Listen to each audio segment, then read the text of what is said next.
Annette Bening's performances have earned her Oscar nominations, Golden Globes and SAG Awards over the course of a nearly 40-year career, starring in films like Being Julia, The Grifters and American Beauty. In her latest movie, 20th Century Women, she plays a bohemian single mother raising a son in 1979 California. We sat down with Annette Bening to talk about dance parties with her fellow cast members, why she's scared of the Trump administration, and who she thinks is the ultimate 20th century woman. This is the really hard part, and then it gets better. And then it gets hard again. Annette Bening, hello, and Hi. Congratulations on the film. Thank you. 20th Century Women is based on the real life of the film's director, Mike Mills, and his experience of growing up with a single mother. Tell us more about the story and the character that you play. I play Dorothea, who is a character based on Mike's mom, Mike Mills' mom, but although she goes off in directions that his real-life mom didn't do. But there are certain things that were like her. His mom aspired to be a pilot. She never got to be one, but she sort of admired Amelia Earhart. She loved Humphrey Bogart. She sort of loved him and wanted to be him. She became a draftsperson. She basically raised him pretty much on her own, even though Mike's dad was there. He made a movie about his dad, which is a wonderful movie called Beginners. So she was just an eclectic woman, and then this character that we created kind of sprung out of that. So she's a woman with a lot of contradictions, and I found her very enigmatic in a way that I was intrigued by.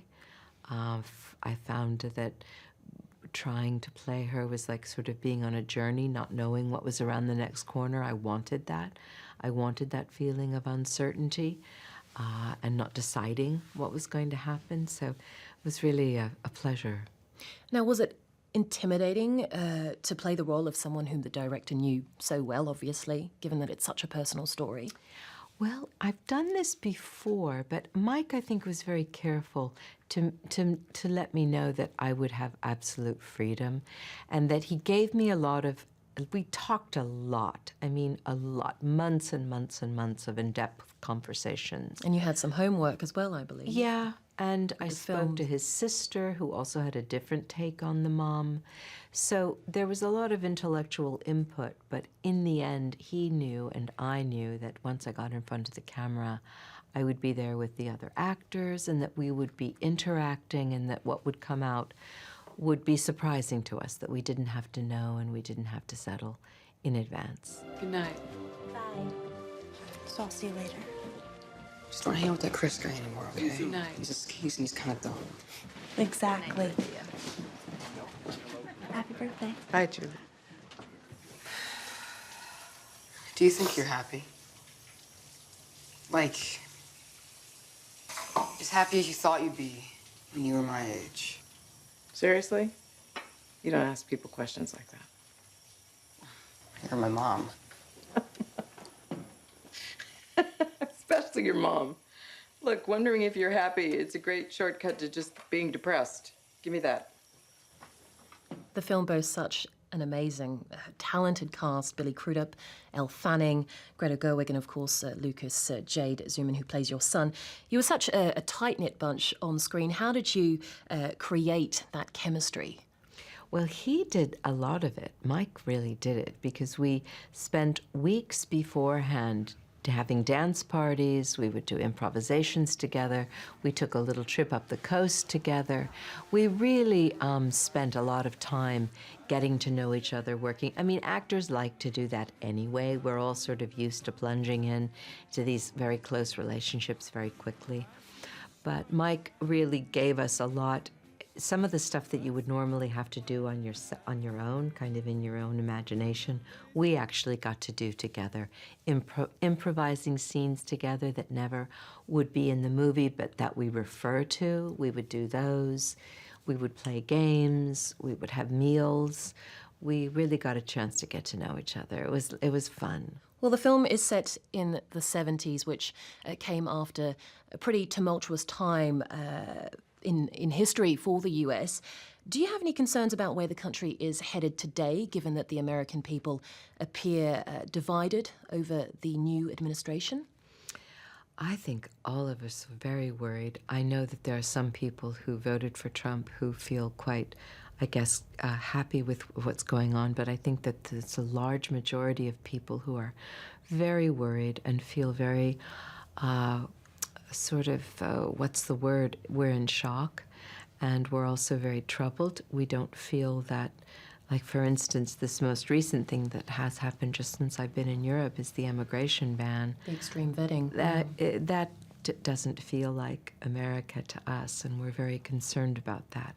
And I think that I personally, I can only speak for myself. I am a Democrat, and I very much appreciate the Democratic leadership, and they need to speak up in the way that they are.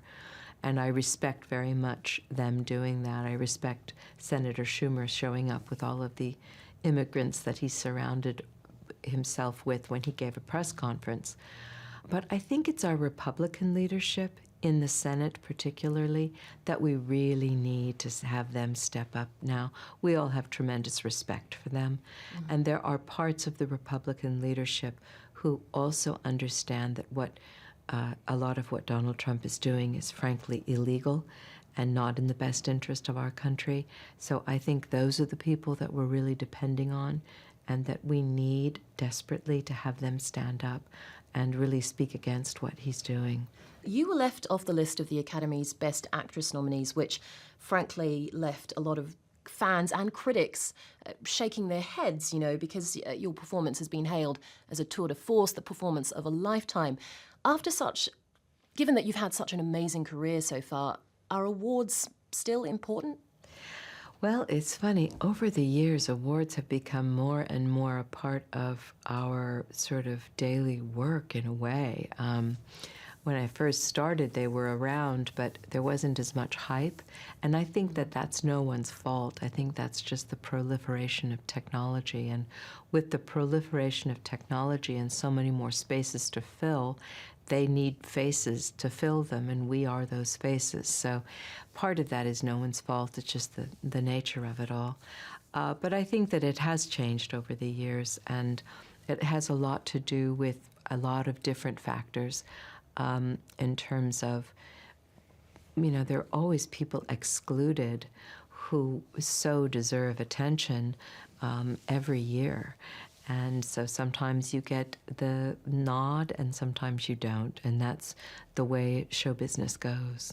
I would like to talk to you about women in Hollywood. We often hear about how rare it is for women to for women over the age of 40, to find great roles. Do you think this is starting to change? I haven't had that problem, so I can never complain about that. I understand, and I understand the question, but I've been very fortunate. I've also taken time off.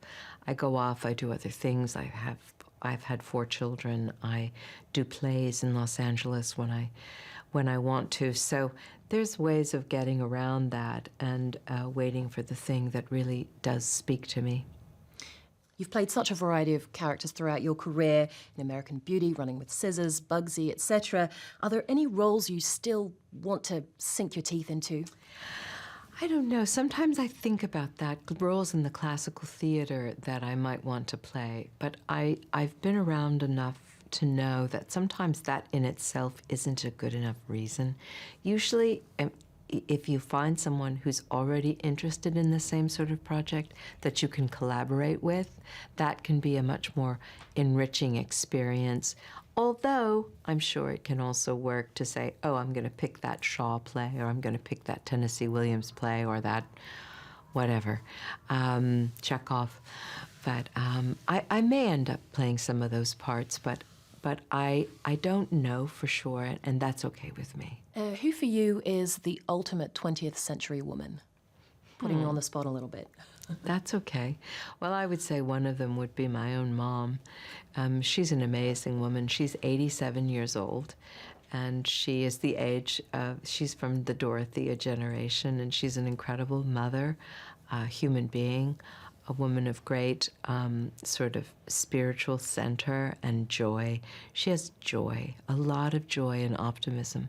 And I think as we move forward into this time of such turmoil and such, deep, as you say, divisions in the country, I think we all have to maintain, especially those of us in the arts and who have a cultural voice, we must maintain our sense of wonder, our sense of hope, our ability to lift people up and try to inspire people not to feel lost, but to feel that there's a future that we can create together that can transcend all of this xenophobia and racism and homophobia. And a lot of the films that are coming out this year, I think when you really look at them and think about them, if the Trump administration were to sort of sit down and look at the top 10 movies of the year, I think they'd get a great sense of where we are culturally and how in some ways it doesn't reflect their views. Okay, Annette Bening, thank you so much for your time today. Thank you. It's always about the mother. Okay, Jesus. Yeah.